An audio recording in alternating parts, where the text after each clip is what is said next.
What's up, Diecasters? I have a bit of a confession to make. I'll tell you that in just a second. But in the meantime, this is Roger Dodger, and this is Diecast Corner.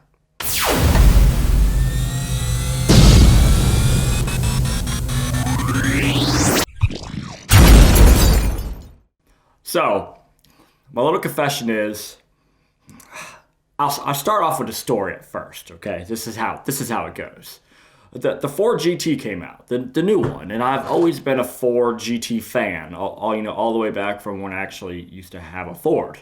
I don't own Fords no more. I own all BMWs. Just because I don't own a Ford anymore, that doesn't mean I don't appreciate the Ford GT or any of the GT350s and so on and so forth. Okay, I still love all those cars. I'm a car enthusiast. I love it all. Okay, but the Ford GT has always been my favorite. GT40 back in the day.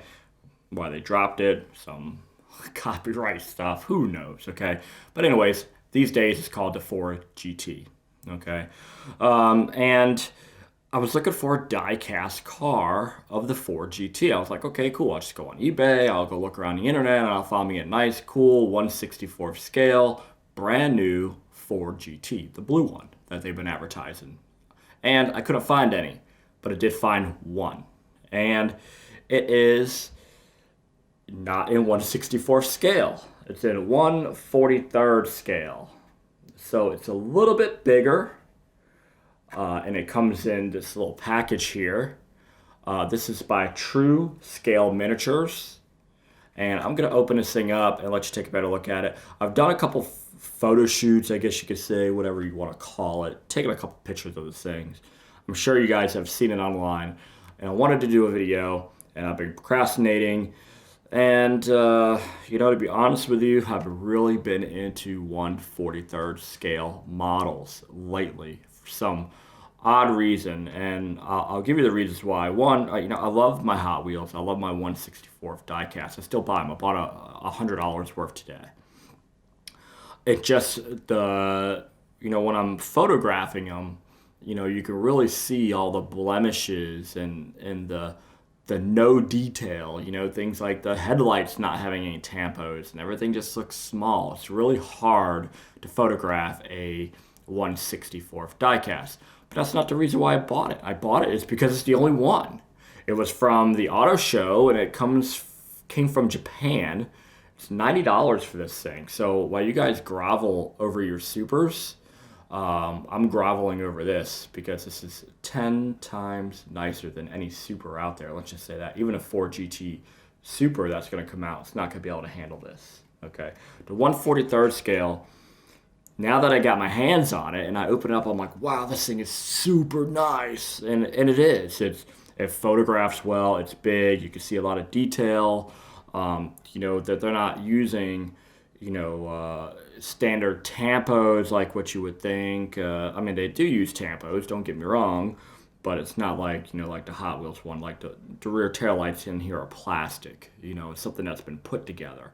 And this is why I'm really, really digging the 1/43rd scale models. Now, there's plenty of other, they have like 84th, I think 150th, 143rd, 1/24th, 1/18th, 1/10th, so on. You can just kind of just get up there. I think they got like 1/6 models where they're, obviously 6 of them will equal the total of a real car. And one thing I'm noticing about these is that they are super duper expensive for the nicer ones. So what I've been doing is I've been buying a lot of different brands because I'm new to the 1/43rd scale world. I had one sitting in my basement, a Hot Wheels one, and I just left in the package because I tried to sell it before. Nobody wanted it because typically they don't collect the 1/43rd scale cars. They collect the 1/64th. They're the most popular Hot Wheels car. So when I got this, I really fell in love with it, and I've been consistently buying a bunch of different ones, and I could see where the ones that, for some odd reason, I paid $50 for, and they're built just like a Hot Wheels, only instead of them being spun, they're just screwed together, like literally screwed together, and you take it apart, the wheels come out, just like in Hot Wheels, and the whole interior comes out as one piece in a Hot Wheels. The only difference between that one was it had a little plastic freaking headlights that look like a 2-year-old glued them on, is what it looks like. And only reason why I had bought that model is because it was an actual car that I owned in real life. And it just happened to be the exact year, exact car, exact color. And he even had the modifications that I had done to mine on this car, which is really, really weird. So I had to buy it. It cost me a grip of money because I was in a bidding war with somebody. It was the only one on eBay. But anyways, it's garbage, okay? And that one is Mini Champs. It was garbage. It's clear garbage. I'm not saying Hot Wheels is garbage because Hot Wheels is 1/64 scale and that's how they've always been. But once you step it up to the 1/43rd, now that I'm looking at something like this, I expect quality, and I'll show you this one a little bit closer up. So let's take this thing out of the package, and this comes on this base here. Let me see if you can see that real quick. So it comes on this base, and you have to unscrew it from the base. So I've wrapped this thing all up and everything else. So let's take it out of the base, so let's take a better look at it, and maybe I can start convincing you guys to take a better look at 1/43rd scales. So I'll do a bunch of videos on these, and I'm really glad that I called it Roger Dodger Diecast Corner and not Hot Wheels Corner like I originally had it back a year ago, because it enables me to do different things like, you know, True Scale Miniatures and not just Hot Wheels. So let's take a look at it. All right, cool. Okay, so if you look at our model here, you can see a little bit better picture of it here. And like I said, it comes in this kind of box. This is pretty standard for all 1/43rd die-cast cars to come on a stand, screwed to the stand, very much like the M2 machines. I mean, almost identical, just about identical. So they come to the base and you have to unscrew them. So pretty cool, but it's kind of a hassle if you just want to just take a quick grab at it. So let's open this up. Like I said, I've already opened this up before. To do pictures with. And like I said, these things are kind of hard to get out of here. You got to be careful with them because these things, you know, these things are pretty delicate.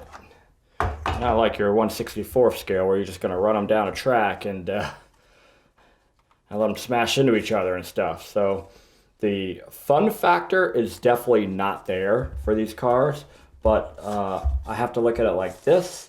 I'm an adult and I enjoy cars, and this is a collector car that I can enjoy. So to me, this is worth every little penny that I could have paid for this. All right, let's try that. There we go.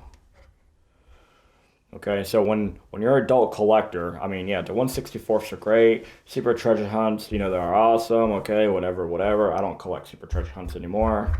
But I mean, I'm just saying that from an adult point of view, if you could afford to spend $30 on a $1 car, you can afford to spend $30 on a $30 car. So this one was not $30. This one was $89.99, and I think like $15 to ship from Japan. For some odd reason, they were only in Hong Kong for some crazy reason, and they're only at the weird thing about it, with it being in Hong Kong, is that this says right here, this is the only place that you can get it. North America International Auto Show. That's where they got these things from.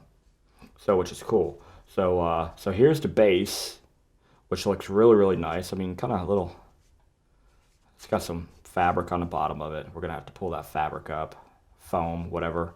It comes with this kind of like plastic glass here. And so on and so forth. You know, True Scale Miniatures, that's what TSM stands for. And 2015 Ford GT. And this was the very, very first diecast of the Ford GT car. The first. You're looking at it right now. So if you think it's Hot Wheels might be the first 1/64 scale, but this is the first diecast model. And I got to do this really gently. And here's the catch between trying to do this. You have to hold the car and unscrew these things from the base. And while that's all said and done, the thing is that these cars are delicate, so don't press on the windshield. There we go. See, look, it's falling off the thing right here. Be very careful. I already severed off a mirror. I had to super glue it back on. Shh, don't tell anybody. Okay, so this is our Ford GT. And I really love the color. The color is stunning. And you know, this one thing we're going to notice about this thing is this thing doesn't roll. Okay, so this might be actually resin and not so much metal. Well, it's not metal at all. I can see that there's no metal on it. It's super light. And but it might be plastic. I don't know. I know the resin models feel heavy sometimes too, but this one feels really light. And maybe just a cheap build quality, but I don't know. True Scale Miniature models seem to be very high quality models, so a little bit more on the expensive side. But this is cool. Let's take a better look at it. We have our cool wheels right here. See that with the gold calipers and the carbon ceramic disc. All right, we have our carbon fiber door sills on the bottom there. In front, we have our lights. Pretty detailed lights there. We have our Ford emblem. That is not a tampo. It's actually an emblem. Then we have our carbon fiber surround around our front grille. It's really cool. The other side of it. The nice mirrors. The mirrors are what they're changing from the road version car as opposed to the concept car. It's one of the things that they're changing. And another thing that they're changing too, let's look at the back here, is the LEDs in the rear surround lights right there. They're a little bit brighter. How they had them before is that you could not see the actual LED inside of them. Now on the road version car, due to specifications for it to be legal, it has to have brighter rear tail lights. So those are the only things that they've really done to the car to make it roadworthy, as opposed to the concept, which is really cool. So changing the mirrors and changing LEDs in the backlights, and that's it. Whatever. Okay, but in the thing right here, we have our Ford Ecoboost engine. See that right there? Surrounded by carbon fiber. It's pretty awesome. You know, Ford Motorsport on the license plate in the back. You know, overall, this car is pretty sick. Well worth the $90 that I paid for it, because this isn't just going to be one of those cars I think that that are going to be popular. If I ever wanted to sell it one day, this will be a car that somebody will buy. Now, why all these end up in Hong Kong and not North America for the North American Auto Show, I have no clue. But I had to buy mine from Hong Kong. They were all in Hong Kong. There was only 2 or 3 of them on eBay, and they were all the same price, $90. So, or $89. I think I was able to talk them down to like 80, and then a $10 or $15 shipping. Regardless, it costs a lot of money. Okay, but that is our Ford GT, the new one. And if you've been following anything about Le Mans racing, they just raced the Daytona 24 hours and they sucked bad. But it was a first race. It was a race, against other people to really test the car out. They had 2 cars. I think they came in last and next to last place. Really disappointing. But the car has a lot of potential, and I think it's going to be one to watch this year. I think a lot of people are watching it. It's just overall, just a beautiful car. Beautiful car. I mean, that is stunning. So, and clearly we can see the difference between a 1/43 scale and a 1/64 scale. So you can see, I like this one from the Road Racer series. It's cool, but it's not the new one, And when they come out with a supercharger hunt, there's 2 supercharger hunts I'll buy this year, and that is the BMW and the Ford GT. So, overall, let me know what you think about the car. It's to me, like I said, it's pretty sick. I like it a lot. And it's really put me in the direction of buying mass amounts of 1/43 scale cars. Not mass amounts, but I probably have to say I probably have about over 10 of them so far. And, most of them, some of them I could buy for $10. Some of them, like this one, I bought for $90. One of them I bought for, close to $200. I'll do a video on that one. So on and so forth. Sometimes I'll buy them used. Really just want to kind of use them for the photo shoots that I'm doing. So if you've been following my photography on Instagram or something like that, or the post on Facebook and stuff, let me know what you think about them.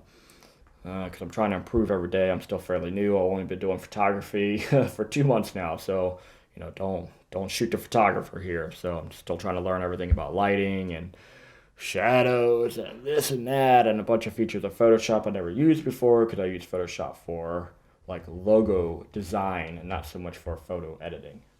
But all right, guys, that is going to be my presentation on the True Scale Miniatures Ford GT in 1/43 scale. So it's about 4.5 inches in length here, and a lot more detail goes into this sucker, and it's a very beautiful car. Comes in a really cool acrylic case here with this nice little stand and everything else. So, and this is definitely one I love having in my diecast collection, just because I'm a big Ford GT fan, and it's really nice knowing that I have the very, very first diecast model of the Ford GT made. So, all right, guys, as always, put some comments down there. Give me a like. If it's just your first time watching, go ahead and subscribe. I got many more videos coming. I got a lot of other cool videos that I've already done. Follow me on Instagram. I've been on Instagram lately here a lot. So if that's something that you like to do, join me on there. I'm always posting. I post a little bit more pictures than I do on Facebook because I know I don't do the conventional pictures. I do something a little bit different. And I started doing the conventional pictures, and I see too many people doing the conventional pictures. I know Tony Suits is he's doing a lot of the conventional pictures, and I want to do something a little bit different. Things in low key, a little bit more dramatic pictures. My goal for diecast photography is to make the car look like a real car. And if I can do that, then I know that my photography vision has been fulfilled. Okay, so that's really my goal. So if you look at a couple of my pictures, you'll see I really make it over dramatic, and I feel that some of the cars look like a real car, even though it's only a 4.5 inch car. It's all about how you photograph it. It's all about how you edit it later on, so on and so forth, to correct lighting, correct environment. So it's not something that it's taken me 5 minutes to do. So if you're wondering where I've been at for the past month and a half, I've been doing that. And it's something that I feel that I want to add to my videos and everything else. It's the photography. I've really been into it. I've been trying to join a couple of photography contests. I'm trying to get stuff on Shutterstock, iStock Photo, Dreams Time. And I'm trying to get my stuff out there. So let me know what you think. Subscribe if you like my videos. Give me a thumbs up. And until next time, guys, I'm going to be doing a few other 1/43 videos. This is Roger Dodger, and this is Diecast Corner. Thanks for watching.